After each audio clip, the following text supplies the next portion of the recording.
नमस्कार, आपण पाहत आहे fast news Maharashtra. Fast news Maharashtra मध्ये आपलं सर्वांचं स्वागत. पाहूयात बातमी सविस्तरपणे. शेतकऱ्यासाठी कर्जमाफी पण लाखभर कोटी टाका ना, बाकी दिसते सगळ्या महाराष्ट्रातले शेतकरी मोकळे होतात. कशाला चिंता लावलं सगळ्या. एवढंच आमचं म्हणणं आहे, या अर्थसंकल्पातलं काही भलं नाही होत. हे फक्त त्यांचे अधिकारी आणि त्यांचे पुढारी बगलमधचे वेगवेगळ्या कंपन्या त्यांना खायचं आणि याचं काम आहे. ठीक आहे, चालेल. आम्हाला कर्जमुक्ती पाहिजे, बस बाकी काय.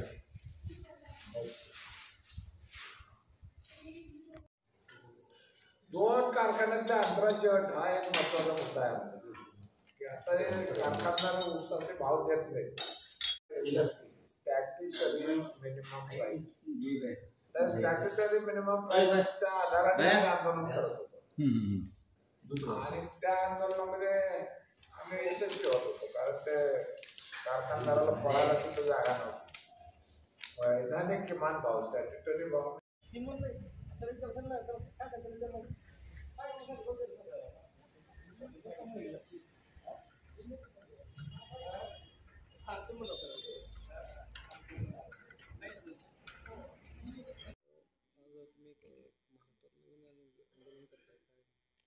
महाराष्ट्रामध्ये आम्ही आज धाराशिवमध्ये आलो. तो कर्जमुक्ती अभियानाचं जनजागरण मास म्हणून महिना सुरू केला.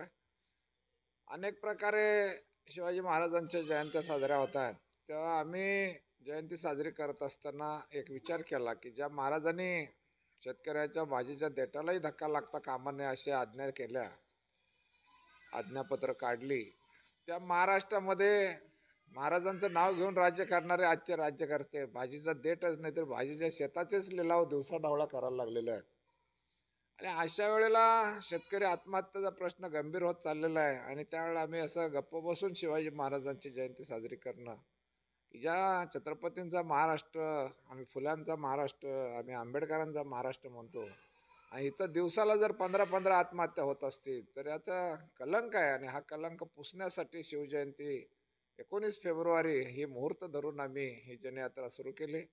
याचा समारोप आम्ही 19 मार्चला ज्या साहेबराव करपे, त्यांची पत्नी मालती करपे, त्यांची 2 मुलं 2 मुली अशा 6 जणांनी सामुदायिक आत्महत्या केली आणि नोट लिहून आत्महत्या केली की आम्ही का आत्महत्या करतोय, याला सरकारचं धोरण जबाबदार आहे. आणि शरद जोशी सारख्यांनी सांगितलं, महाराष्ट्र सरकारने ही पहिली नोंदणी केलेली आत्महत्या आहे आणि याचा दिवस 19 मार्च आहे. आज 39 वर्ष झाली त्या गोष्टीला. सरकारला शहाणपण होत नाही. साहेबराव करप्यांच्या नंतर रोज आत्महत्या होत आहेत, तरीही सरकार तिकडे लक्ष देत नाही. म्हणून आम्ही शिवजयंतीला सुरू केलेला 19 फेब्रुवारीला हा जनजागरण सप्ताह, याचा समारोप करण्यासाठी 19 मार्च ही पुण्यामध्ये तारीख ठेवलेली आहे. आणि या 19 मार्चला साहेबराव करप्यांचा स्मृती दिवस म्हणून 1 दिवसाचं धरणे आंदोलन, महसूल आयुक्त पुणे आणि उपवास असा आमचा संयुक्त कार्यक्रम आहे. तेव्हा राज्यकर्त्यांना जर काही शरम वाटत असेल की आपल्या महाराष्ट्रामध्ये असं होतं आहे, याचं थांबलं पाहिजे, तर त्यांनी संपूर्ण कर्जमुक्ती केली पाहिजे. पुन्हा कर्ज होऊ नये म्हणून शेतकऱ्यांना शेतीमालाला जे निर्यात बंदी केली जाते, आवश्यक वस्तू कायदा इसेन्शियल कमोडिटी ॲक्ट 1955चा काढून कांद्यावर निर्यात बंदी, गव्हावर निर्यात बंदी, कापसावर निर्यात बंदी, पाम तेल वारेमाप आयात करायचं आणि इथले सोयाबीनचे भाव पाडायचे, करडईचे पाडायचे, भुईमुगाचे पाडायचे, हे जे काही चाललंय खटाटोप शेतकऱ्याला मातीत घालण्याचा, हा थांबला पाहिजे. अन्यथा 19 मार्चला मरता क्या नाही करता या न्यायाने आम्ही जे आंदोलन उभं करू, त्या आंदोलनामध्ये सरकार आम्ही उलथून टाकल्याशिवाय राहणार नाही.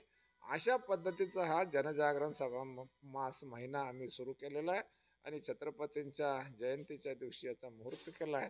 19 मार्चला पुण्याला साहेबराव करप्यांच्या स्मृतिदिनी याचा समारोप करणार आहे. आणि त्या दिवशी पुण्याला आयुक्त कार्यालयावर उपोषण आणि धरणे आंदोलन होणार आहे. यामध्ये शेतकऱ्यांना भरीव वाटणारी मदत केली असे सांगतायत, यावर आपण समाधानी आहात का?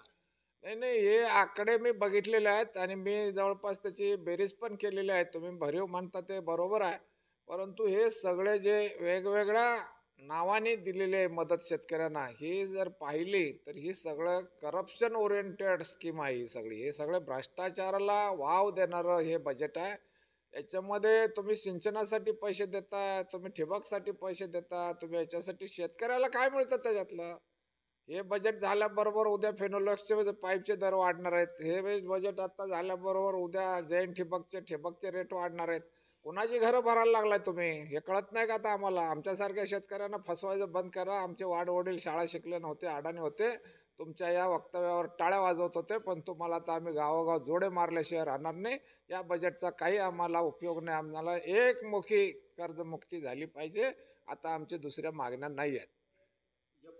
ताज्या आणि नवनवीन घडामोडी पाहण्यासाठी आजच आमच्या फास्ट न्यूज महाराष्ट्रला लाईक करा, सबस्क्राईब करा आणि बेल आयकॉन प्रेस करा. पाहत रहा फक्त फास्ट न्यूज महाराष्ट्र.